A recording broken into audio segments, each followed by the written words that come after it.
Kemudian salam dan salam kepada Nabi sallallahu alaihi wasallam, para keluarga dan sahabat sekalian. Di sini sedikit pengumuman bahwasanya pada malam ini kedatangan tim Safari Ramadan dari Persipang, yaitu langsung Bapak Ustaz Muhammad yang hadir kita nanti setelah sholat tarawih. Beliau akan memberikan sedikit tausiah. Jadi permohonan kepada bapak dan ibunya, teman sekalian, nanti setelah tarawih kita pulang dulu mendengarkan hal-hal apa yang akan disampaikan oleh Bapak Ustaz. Nanti kita sampaikan ribuan dan maaf bila berhidayah. Assalamualaikum warahmatullahi wabarakatuh. Kemudian salawat dan salam para nabi ala Muhammad sallallahu alaihi wasallam. Di sini yang kami muliakan yaitu Bapak Kepala Desa Salamjaya dan juga Bapak Anuskar Ustaz Ohad dari Persipang. Dan orang tua kami, bapak-bapak masyarakat, ibu-ibu, para jemaah sekalian, jemaah tarawih, para murid. Jadi kebetulan pada malam ini kita kedatangan yaitu tim Safari Ramadan. Beliau sengaja datang kemari untuk bersafari, yaitu berkeliling di bulan suci Ramadan. Kemudian di malam ini datanglah giliran di sini. Sebelumnya beliau telah berkeliling juga di tempat-tempat masjid lain. Jadi sekarang beliau akan menyampaikan tausiahnya kepada kita semua. Jadi untuk itu waktu dan tempat kami persilakan dengan sekali. A'udzu billahi minasyaitonir rajim. Bismillahirrahmanirrahim. Assalamualaikum warahmatullahi wabarakatuh.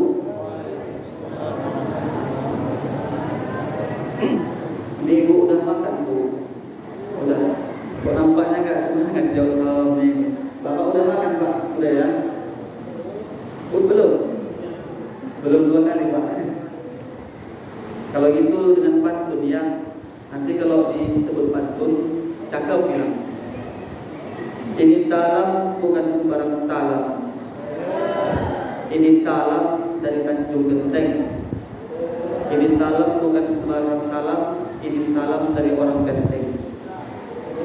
Jalan-jalan ke kota Batam. Ke kota Batam jauh sekali. Siapa ibu yang gak jawab salam, saya doakan suaminya kawin lagi. Assalamualaikum warahmatullahi wabarakatuh.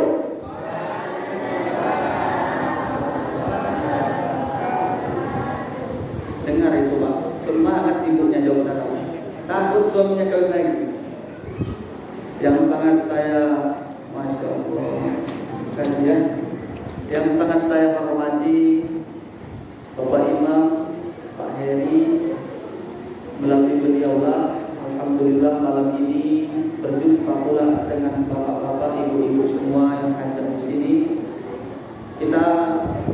Saya tak pernah cari bapak, ibu bapak juga tak pernah mungkin cari saya. Kita malam ini dipertemukan karena ada izin Allah. Cuman lagi melalui perantara Pak Heri. Sehat Pak Heri? Alhamdulillah. Kita doakan mudah-mudahan Pak Heri selalu sehat, agar selalu semangat dalam memimpin masjid tercinta kita ini. Yang sangat saya hormati Bapak Dato, Pak Dato sehat Pak? Alhamdulillah. Mudah-mudahan Pak Dato selalu dalam keadaan sehat dan dalam lindungan Allah Subhanahu wa taala.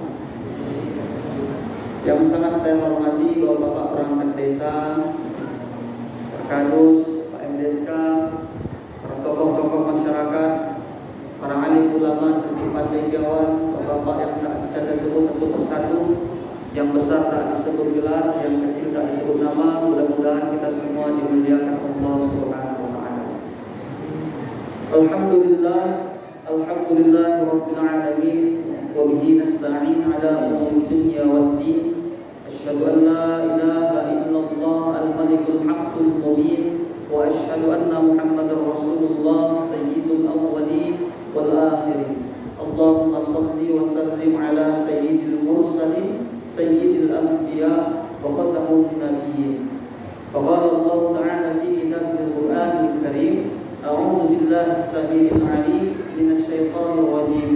Ya ayyuhalladzina amanu kutiba 'alaikumus shiyam kama kutiba 'alal ladzina min qablikum la'allakum tattaqun. Wa thumma qala Rasulullah sallallahu alaihi wasallam fi kitabihil hadits, kam min sha'imin laysa lahu min siyamihi illa ju' wal 'atas. Shadaqallahul 'azim wa sadaqa rasulun nabiyyul karim wa nahnu 'ala dzalika minasy syakirin wasyakirin walhamdulillahi rabbil alamin. Number one, yang pertama, marilah kita bersyukur kepada Allah Subhanahu wa Ta'ala. Karena hari ini, detik ini, saat ini juga kita masih diberikan limpahan nikmat dan karunia yang luar biasa.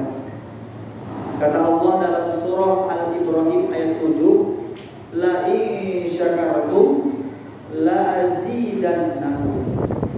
Jikalau kamu bersyukur, maka nikmat akan ditambah. Contoh, ibu, bu, suami kerja bu ya, berapa gajinya sebulan? Contoh 3 juta.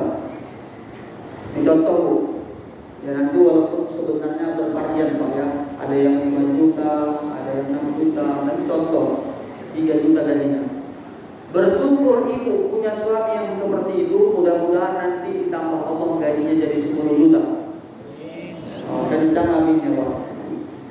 Dan kami juga yang laki-laki, kalau kami bersyukur punya istri satu, nanti udah mikir apa itu?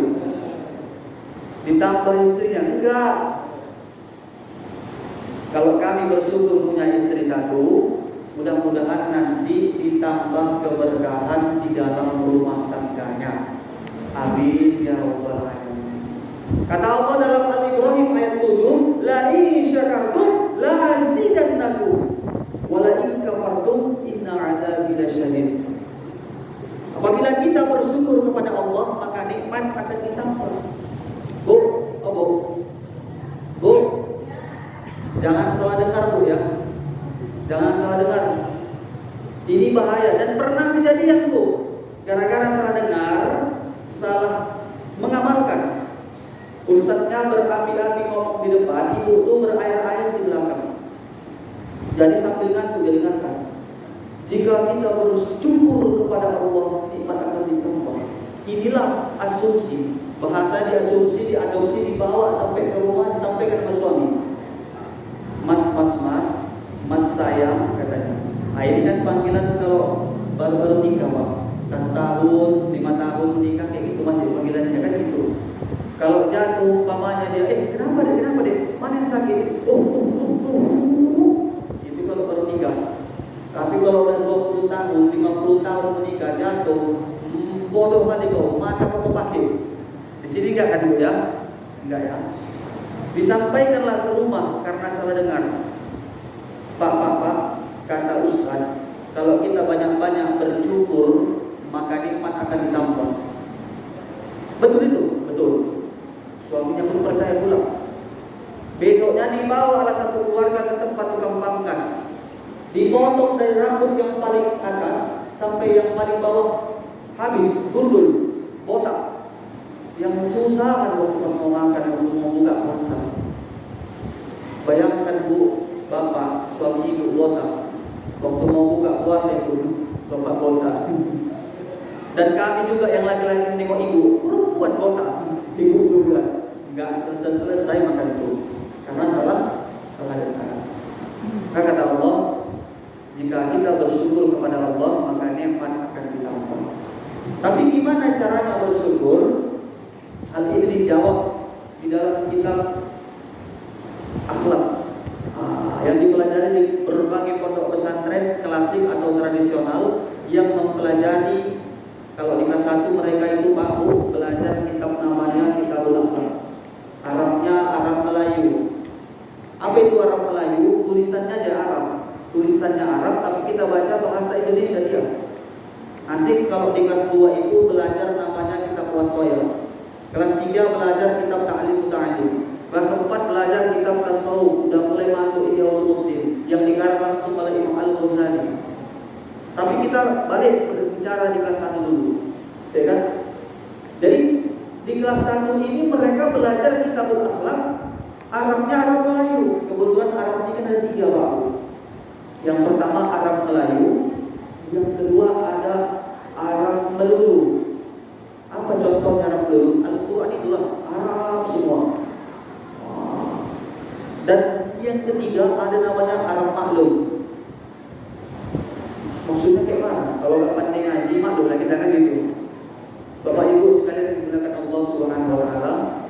Pada pasal yang pertama, kitab Allah Taala dijelaskan apa yang dimaksud dengan bersyukur. Apa itu maksudnya bersyukur? Ketika kita menggunakan segala nikmat dan pemberian Allah ke jalan yang diridhai, ke jalan yang disukai oleh Allah Subhanahu Wa Taala. Contoh mata. Ini adik-adiknya cuma ini. Iya. Udah pada obat. Nanti kita ada kuis ya adik-adik ya, yang bisa menjawab Ustaz kasih hadiah. Allah kasih contoh nikmat mata. Ada juga di dalam dua adik-adik. Apa gunanya Allah kasih nikmat mata? Untuk mengintip. Yang betul aja lah. Untuk mengintip tak boleh? Boleh mengintip loh. Boleh mengintip yang baik Pak. Mengintip Al-Quran. Allah kasih nikmat mata gunanya untuk melihat. Sepanjang kita melihat yang baik-baik, sepanjang itulah kita menggunakan nikmat mata ini di hadapan Allah untuk bersyukur. Melihat apa yang baik-baik? Pertama, melihat Al-Quranul Karim. Ini makanya di bulan suci Ramadan ini banyak-banyak kita baca Quran. Enggak hanya cuma di masjid, kalau bisa di rumah.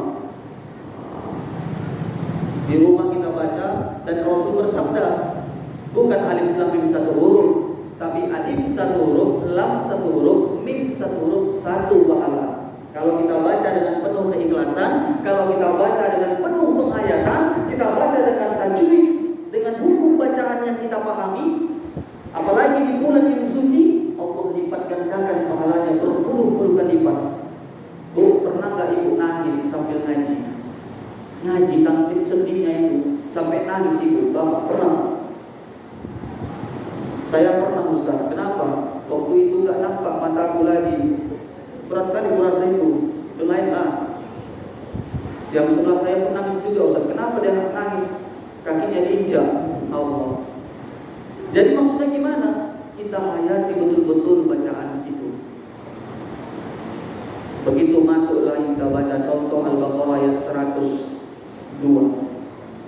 A'udzu billahi minasy syaithanir rajim. Wattaba'u ma tatlu asy-syayatin 'ala mulki Sulaiman.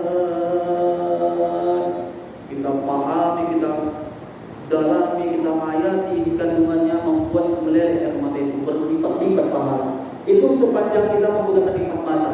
Melihat apa lagi yang mengandung pahala, yang dihitung sebagai tanda bersyukur kepada Allah?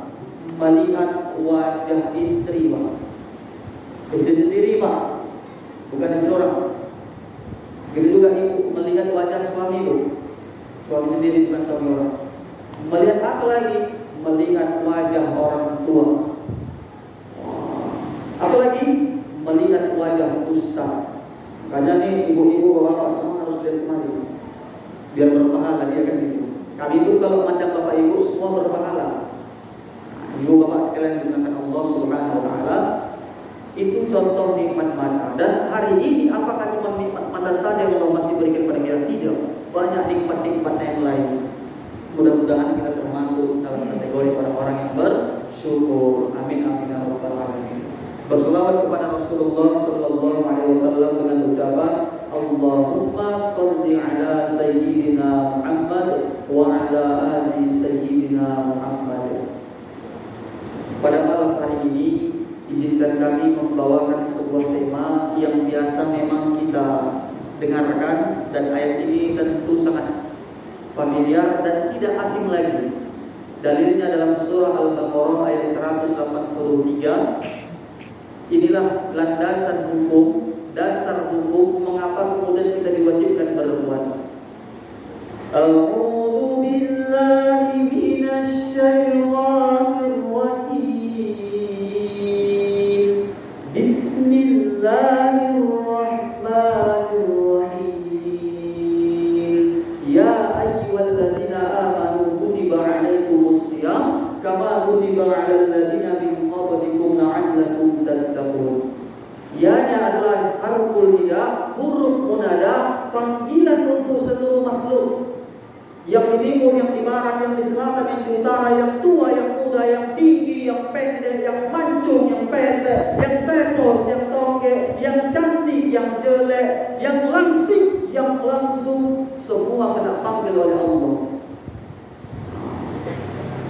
Ya ayyuhalladzina amanu, wahai orang-orang yang masih memiliki keimanan. Apakah imannya lagi tinggi-tingginya? Apakah imannya lagi separuhnya? Apa imannya lagi serendah-rendahnya?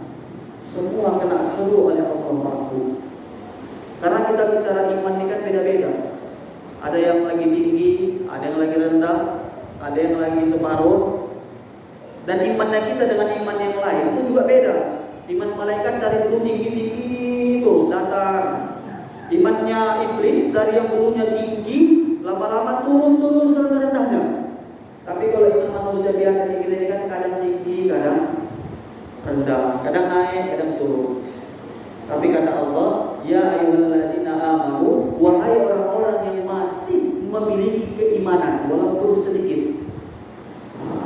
Poin yang pertama, kutiba 'alaikumus shiyam, diwajibkan atas kamu untuk berpuasa. Apa itu yang dimaksud dengan wajib? Ma'isyatu ala fihi wa nu'aqabu latarkihi. Begitu yang tertera dalam kitab usul fikih. Apabila dikerjakan mendapatkan pahala, dan apabila ditinggalkan mendapatkan dosa. Ini poin pertama. Poin yang kedua, kama kutiba 'alal ladzina min qablikum, sebagaimana yang telah diwajibkan atas orang-orang sebelum kamu. Orang-orang sebelum kita siapa Pak Bu? Umat-umat sebelum umat Nabi Muhammad, umat Nabi Isa, umat Nabi Musa, umat Nabi Daud, umat Nabi Adam, seluruhnya mereka juga melaksanakan puasa. Kalau Nabi Daud itu ada kita kenal mungkin hari ini puasa, besok libur, besok puasa lagi. Kenapa kita wajib berpuasa? Kenapa orang-orang terdahulu juga wajib berpuasa? Dijawab oleh Allah pada ayat berikutnya, la'allakum tattaqun. Ini poin yang paling penting agar kita bertakwa kepada Allah Subhanahu wa taala. Tapi ternyata puasa ini sangat bermanfaat dan sangat baik untuk kita, untuk badan kita, Pak Bu. Ini contoh. Ini Bu. Halo Bu. Ini contoh. Ini tahu. Contoh. Apa ini Bu? Air putih. Apa ini Bu? Iya, contohnya tahu memang. Apa ini Bu? Aqua gelas. Ini contoh. Tahu itu punya pabrik. Kalau rutin 1 tahun penjualannya itu sampai banyak, nggak usah per tahun, per hari aja. Kalau rutin dibeli orang, habislah tahu itu cepat. Tentu membutuhkan bahan baku pembuatannya. Apa itu? Kacang keledai. Keledai apa kedelai? Nah, itu pokoknya. Membutuhkan 100 kilo kalau udah besar. Tapi kalau seandainya penjualan macet, sementara udah dibeli kacang kedelai itu banyak, terakhir nggak terpakai dia, dimasukkan ke gudang, terjadilah pembusukan. Lama-lama nggak baik jadi penyakit dia. Kurang lebih Bu Pak, seperti itulah keadaan tubuh kita ini. Selama 11 bulan, apa yang kita makan, apa yang kita konsumsi masuk ke dalam tubuh kita ini, semua akan diproses dalam perut, semua memang akan dicerna, tetapi tidak semua dipakai, tidak semua dibutuhkan oleh badan ini, diambil dari perut kita, masuklah dia dalam bagian gudang atau dalam perut kita cadangan. Itulah biasanya buah asam lemak. Kalau kita nggak puasa, ini malah sangat berbahaya untuk kita. Nggak diproses dia. Makanya dari semenjak sahur sampai nanti berbuka, kita tak makan satupun makanan, gimana caranya bertahan hidup? Yang dari cadangan itulah diambil. Makanya seorang dokter, seorang profesor terkenal, cendekiawan Muslim, dalam salah satu kitabnya Al-Islam wa Tibul Hadith, nama beliau adalah Profesor Abdul Aziz Ismail. Beliau mengatakan puasa ini dapat menyehatkan tubuh, dapat menyembuhkan dari berbagai macam penyakit. Hanya kalau kita nggak puasa sebetulnya rugi kita. Nah, itu poin yang pertama. Poin yang kedua, izin menyampaikan hadis Rasul Sallallahu Alaihi Wasallam. Pak, Bu, saya di sini bukan bermaksud mengajari atau bermaksud menggurui, tapi di sini kami untuk menyambung lidahnya baginda Nabi yang perlu dibantu anni walau ayat, dan sampaikan dari walaupun cuma satu ayat. Dan tujuan yang paling utama kami adalah bersilaturahim. Mohon Pak, doakan kami juga doakan Bapak, mudah-mudahan melalui persilaturahmian kita ini, suatu saat ketika kita dipanggil Allah, mudah-mudahan husnul khatimah kita, karena ada saling mendoakan sesama muslim. Nah, Rasul bersabda, mudah-mudahan ini jadi bekal utama untuk kita semua. Idza mata ibnu Adam, apabila mati anak Adam. Idza mata insan, apabila mati manusia dalam hadis lain. Inqata'a amaluhu illa min thalath, akan terputuslah semua amal ibadahnya. Salat kita selama ini Pak Bu terputus. Puasa kita terputus. Begitu mati kita, dan siapa yang bebas dari mati Pak Bu? Enggak ada. Kata Allah, kullu nafsin dha'iqatul maut, setiap yang bernyawa pasti akan merasakan yang namanya mati. Orang kaya mati, orang miskin mati, raja-raja mati, rakyat biasa mati, ibu-ibu bapak-bapak mati. Ustaz, kencang kali ngomongnya. Bapak ibu sekalian dimuliakan Allah, idza mata ibnu Adam, kata Rasul, apabila mati umat Adam, anaknya anak turunan Adam, inqata'a amaluhu illa min thalath, terputuslah semua amal ibadahnya. Ngaji kita ini yang sampai nangis-nangis kita ini Bu, terputus amal ibadah itu kalau mati itu. Illa min thalath, kecuali 3 perkara. Yang pertama, shadaqatul jariyah. Apa itu yang dimaksud dengan shadaqatul jariyah? Contoh, Bu, Pak, contoh. Ini kan ada air putih nih. Contoh.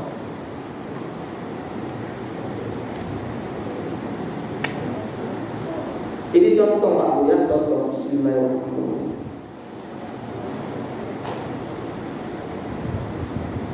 Alhamdulillah, memang agak halus dulu. Ini yang ngasih air minum ini Pak Bu. Ya, terima kasih saya ucapkan. Saya minum air, kan? Saya minum, masuk dalam badan saya. Nanti akan diproses oleh badan ini, akan jadi darah daging dia. Besok saya bawa sholat subuh. Besok malam saya bawa ceramah lagi, sampai Ramadan lagi. Selama saya bawa untuk yang baik-baik, selama itu pahala ngalir sama yang ngasih air putih. Itu dia. Itulah yang dimaksud dengan shadaqatul jariyah. Makanya apapun yang kita makan akan busuk. Apapun yang kita pakai akan laku. Tapi yang kita sedekahkan itulah, yang kita wakafkan itulah yang akan menolong selama-lamanya. Apalagi contoh shadaqatul jariyah. Saya nggak tahu siapa yang ngasih kipas naruh di sini. Tapi selama ada kipas di sini, alhamdulillah nggak kalah berkeringat basah bagi itu Pak. Dingin rasanya gitu kan. Selama kipas ini masih ada di sini, siapapun yang memberikan kipas ini di sini, walaupun dia umpamanya sudah meninggal 10 tahun, 20 tahun, 50.000 tahun sekalipun, selagi kipasnya masih dipakai oleh orang untuk beribadah, selama itulah pahalanya akan terus ngalir. Karena hari ini apa yang bisa kita lihat untuk menebarkan kebaikan itu? Memang betul Bu, cobalah jujur saya tanya, adanya emas ibu di rumah? Ibu ada harta di rumah? Ada ya? Biasa kan Pak, kita yang laki-laki ini yang kelola keuangan perempuan Pak ya. Bu, emas ibu, kalau misalnya yang ibu taruh di tangan ibu, yang biasa kalau ibu pamer datang orang, sini nunjukkan emas di sini, kan gitu.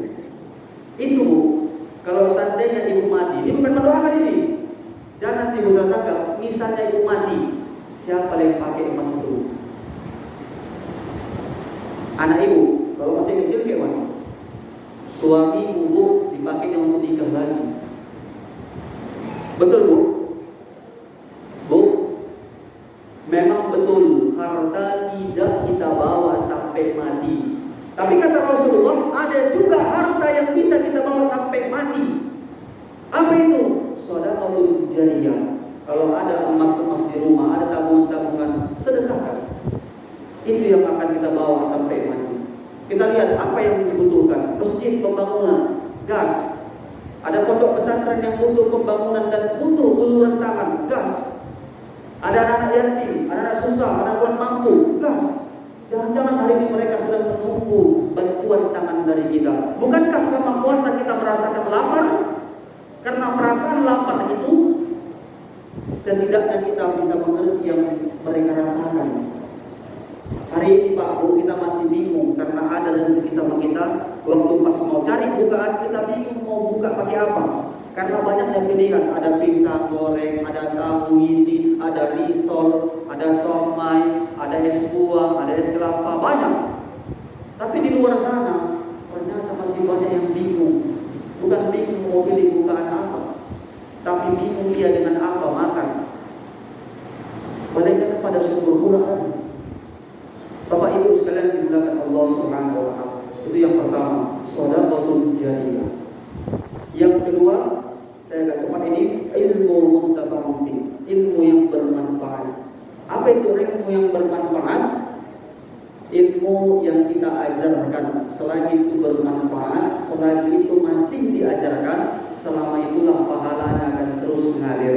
Makanya menjadi seorang motivator, seorang guru, seorang ustadz, seorang kiai, apalagi seorang orang tua, mak sama ayah kita, yang selalu membimbing kita.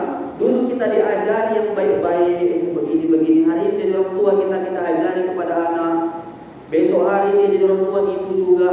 Selama itu masih terus diajarkan, selama itulah pahalanya akan terus mengalir. Makanya kata Sayyidina Ali karramallahu wajhah, ilmu kalau dibagi bertambah, tapi kalau harta dibagi bisa berkurang. Makanya jauh-jauh saya ini Pak dari Kuala Simpang kemarin, saya kurang persiapan, mantel tak bawa, sempat hujan cuman kan gitu. Cuman satu lah yang saya pikirkan ini, mudah-mudahan dapat saudara di sini kan gitu. Ada doa yang bisa tersambung menjadi silaturahim dia. Dan kemudian ada kebaikan yang bisa kita tebar selama Ramadan ini. Selama Ramadan ini ilmu muntaqabi, ilmu yang bermanfaat. Dan yang terakhir, yang ketiga, ad-du'a wal salih alladhi yad'u ilayhi. Doa anak yang soleh yang selalu mendoakan kedua orang tuanya. Mungkin Pak Bu, yang pertama, yang kedua, ini masih ada yang belum kita dapatkan, tapi ada juga yang sudah kita dapatkan. Tapi yang ketiga ini, yang nomor 3 ini, doa anak yang soleh pasti wajib harus kita dapatkan. Gimana caranya? Didik anak-anak kita menjadi anak yang soleh. Didik anak-anak kita menjadi anak yang soleh dan soleh. Berikan dia pendidikan agama. Kenapa harus agama? Karena agama itu berasal dari bahasa Sanskerta. Tidak, agama kacau. Orang yang punya agama hidupnya nggak akan kacau. Meskipun dia bukan agama Islam, Ustaz. Iya. Mohon izin, ada di sini yang agama Kristen. Kalau ada saya mohon maaf saya. Agama Kristen, mereka dilarang membunuh, dilarang mencuri. Selagi mereka patuh pada peraturan, hidup mereka akan terjamin baik. Artinya setiap agama punya peraturan masing-masing. Tapi kata Allah, tidak semua agama itu diterima. Inna din indallahil Islam. Sesungguhnya agama yang diterima si Allah hanyalah agama Islam. Artinya berikan anak pendidikan agama sejak dini. Makanya kata Rasul itu kan, kalau anak itu sudah berumur 7 tahun, suruh sholat. Umur 10 tahun nggak mau sholat, pukul dengan pukulan yang mendidih. Artinya apa? Kalau masih dia SD, udah ada 10 tahun. Ada mungkin ya. Kalau masih 10 tahun dia, ya masih SD dia, nggak pala kita tanya-tanya sama anak itu, kalau nanti tamat SD mau masuk sekolah mana? Nggak pala itu lupa.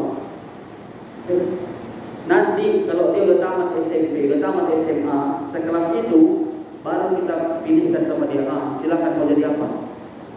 Kalau masih SD itu nggak pala kita arahkan, nanti mau masuk mana? Nggak pala. Dulu gitulah kami Pak. Saya tamat SD, kalau ditanya sama orang tua ke saya pengennya masuk sekolah SMP. Karena kayak saya ini masih tengok kawan, orang tua bawa HP, orang tua main kereta, masih ini kan dia bebas, nggak pala dia teratur. Tapi apa kata mak saya dulu? Mak saya baru aja meninggal dulu. Ya, hari ini saya bisa ceramah sana kemari, hari ini saya begini segala macam. Saya pikir bukan karena saya yang hebat, tapi karena doa ibu saya yang kuat. Tapi mak saya sudah meninggal. Baru aja bulan 2 kemarin tanggal 3 meninggal dengan usia yang masih belum pada tua. Jadi Bapak Ibu sekalian dimuliakan Allah Subhanahu wa taala. 7 tahun saya disekolahkan di pondok pesantren. Enggak ada rasa penyesalan. Alhamdulillah.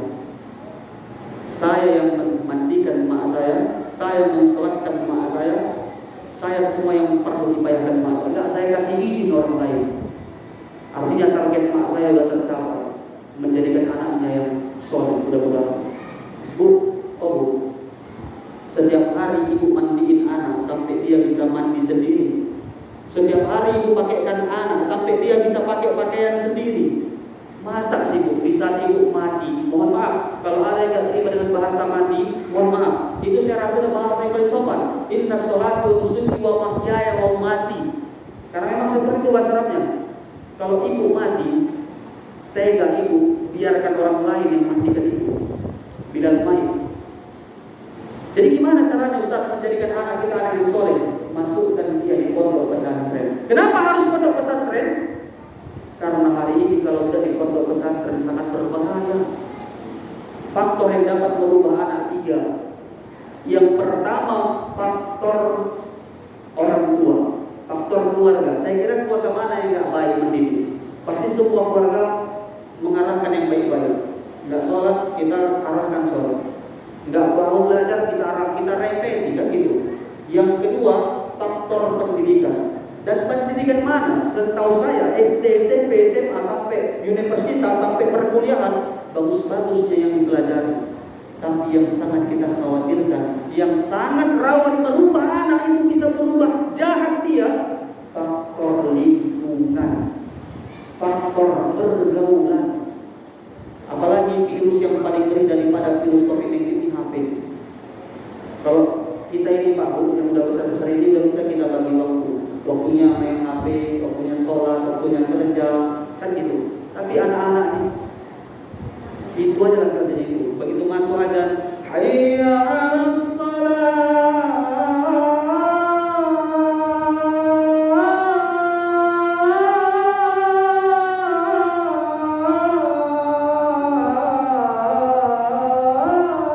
Dia main HP, main skater.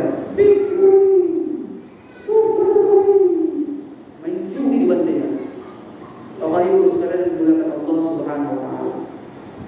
Mohon maaf kalau ada yang tersinggung, tersindir, tersakiti, kami niatnya bukan untuk menyakiti. Taubatnya sedang menggali air sumur. Kita terus gali sumur, apa niat kita untuk mensakiti cacing? Tidak. Niat kita untuk mencari air yang bersih. Walaupun saat menggali air sumur itu banyak cacing yang terbunuh, banyak cacing yang terputus. Tapi kita kembalikan niat kita bersama untuk mencari air yang bersih. Bapak Ibu sekalian yang dimuliakan Allah Subhanahu wa taala.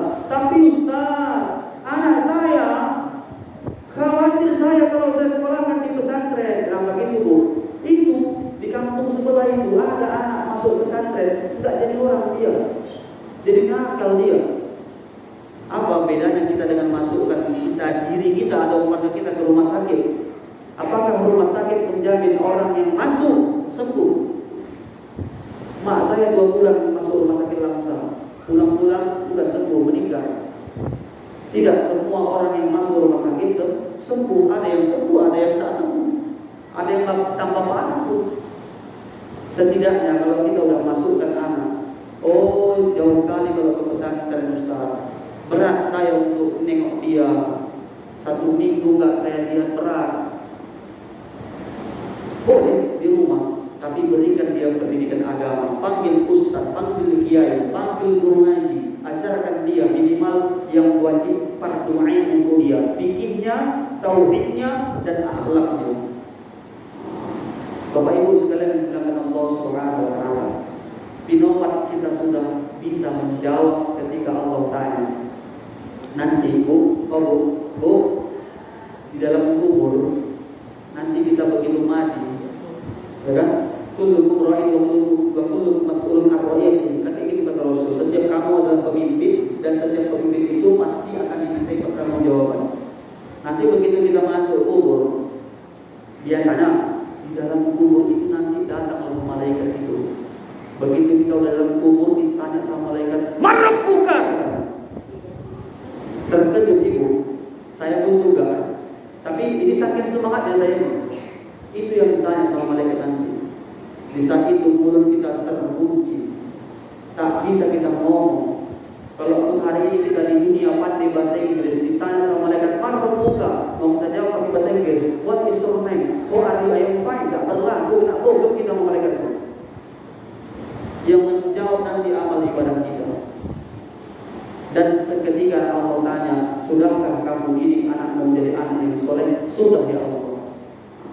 Tapi kembali sama si anak, setidaknya kita bisa menjawab, Pak, Bu.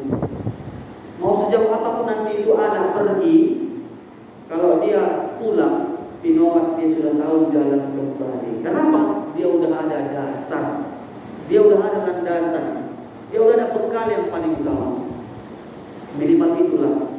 Ini bukan bermaksud mengajari, bukan bermaksud menggurui. Sekali lagi saya di sini hanya sekedar menyambung lidahnya baginda Nabi Muhammad sallallahu alaihi wasallam, balighu anni walau ayat, dan sampaikan dari walaupun cuma 1 ayat. Dan terakhir ada hadis yang menarik yang bisa kita amalkan. Rasul bersabda, "Man shoma ramadhana imanan wa ihtisaban, ghufira lahu ma taqaddama min dhanbi."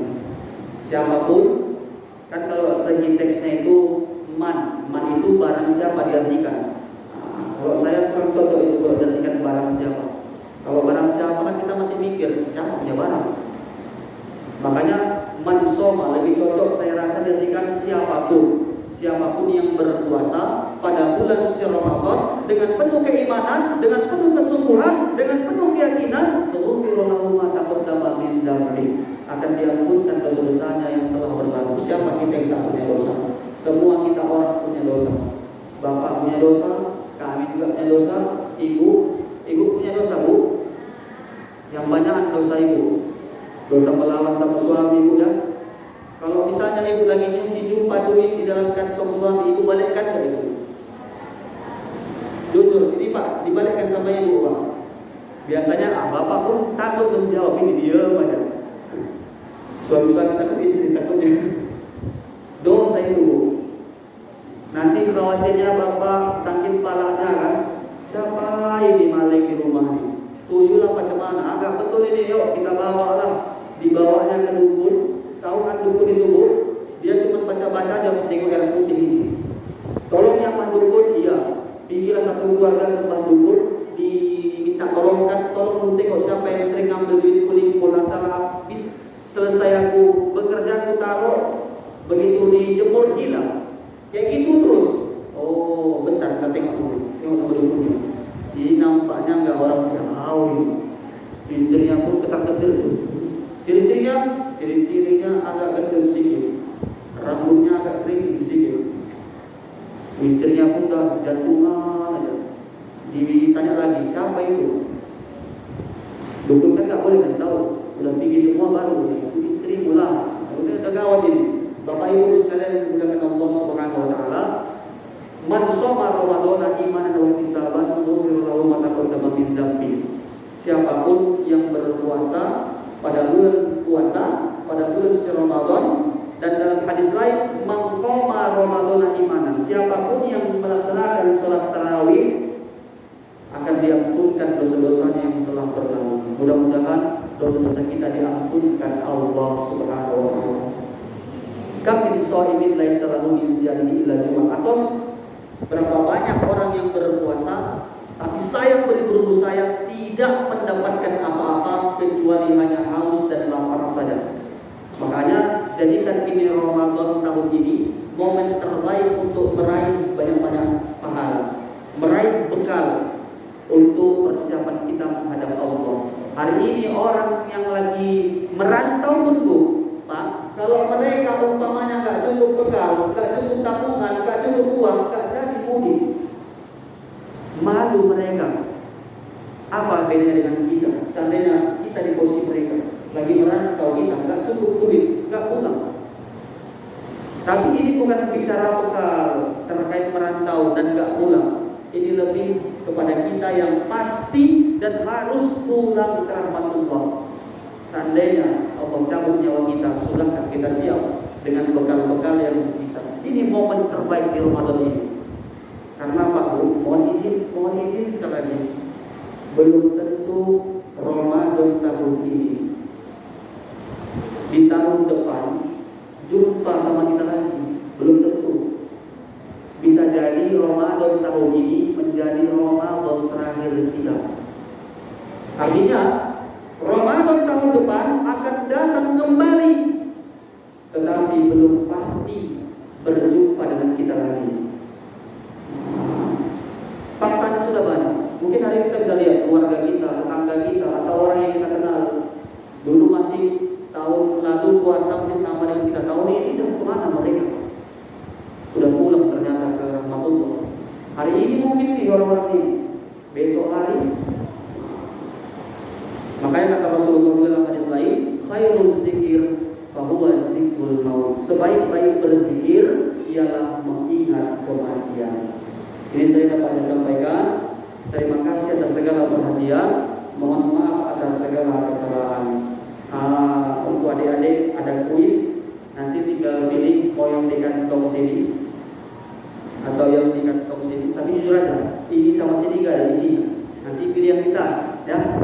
Adik-adik mana satu? Gak apa-apa. Enggak usah takut. Udah kabur aja takut aja. Adik-adik yang di situ juga ya. Kuisnya, siapa nama kakeknya Nabi Muhammad sallallahu alaihi wasallam dari pihak perempuan? Di belakang kita jawab bisik-bisik, Abu Thalib. Ini dari pihak mamanya.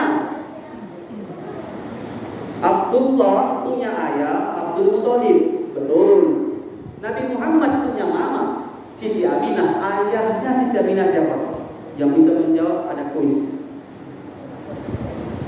Ayo.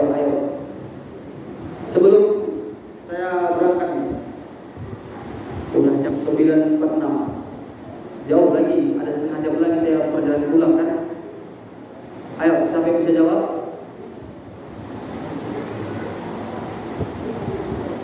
Kakeknya Nabi dari pihak perempuan. Tenang aja, nggak bakal disalahkan. Kalaupun jawabannya salah. Karena dulu Pak, saya pernah waktu SD ditanya sama gurunya, siapa yang bisa jawab? Saya bilang, saya Pak. Apa jawabnya? Ini saya jawab. Salah kata dia. Kena mental saya Pak. Nggak mau lagi saya menjawab. Makanya hari ini siapapun yang menjawab, nggak Ustaz salahkan. Betul saya bilang, walaupun salah, betul.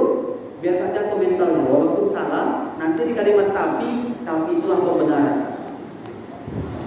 Siapa? Abdullah, betul. Siapa lagi? Betul tadi ya. Apa lagi? Ya. Siapa? Abdul Manaf, betul tapi. Nah, jawabannya Bu ya. Jawabannya Wahab. Wahab bin Abdul Manaf. Ini yang jawab Wahab. Ibu yang jawab ini. Mana ini? Kebetulan Bu, nama saya Abdul Wahab. Ya. Saya punya channel YouTube namanya Abdul Wahab YP Channel. Nanti pulang dari sini buka HP Android, bukalah di YouTube-nya itu. Ini juga saya lagi live ini, lagi rekaman. Nanti buka di YouTube Abdul Wahab YT Channel. Nggak bisa terbuka Ustaz, mungkin pakai tipu sekarang. Isilah 23 atau pakai WiFi. Nanti minta tolong saya like, comment, share, dan subscribe Bu ya. Tadi saya buka dengan pantun, ini saya tutup juga dengan pantun. Burung pilihan, burung cendrawasih, cukup sekian dan terima kasih. Kacang arancis, kacang garuda, ceramah habis salam pun tiba. Kuntil anak naik sepeda. Kurang kerjaan memang. Ngapain pula kuntil anak naik sepeda ya? Tapi karena pantun gak apa-apa kita gaskan. Kuntil anak naik sepeda jatuh ke sumur. Jangan lama-lama memandang saya, nanti malam gak bisa tidur. Billahi taufiq wal hidayah wal ridha wal inayah ila liqa ma'as salamah. Assalamualaikum warahmatullahi wabarakatuh.